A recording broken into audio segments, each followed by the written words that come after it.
Kita beralih ke Kabupaten Maluku Tenggara, Tribuners. Harga beras di Maluku Tenggara terus naik, tembus Rp305.000 per 18 kilo.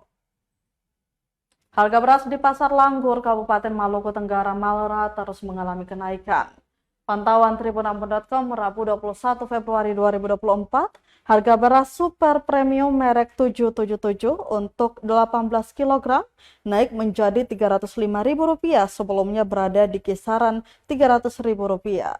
Sedangkan untuk beras jenis medium cap mawar merah 5 kilo masih di angka Rp270.000 per 18 kg. Untuk merek mawar KW per 18 kg dijual Rp250.000.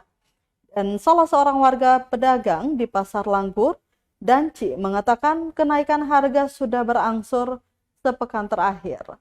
Kenaikan harga ini lantaran kurangnya stok dari distributor. Lanjutnya, para pedagang terpaksa mengurangi stok beras yang dijual untuk sementara waktu sambil menanti perkembangan harga. Dirinya menambahkan tidak menutup kemungkinan juga bagi lonjakan harga pada beras jenis lainnya, seiring dengan naiknya harga beras bulog di pasaran.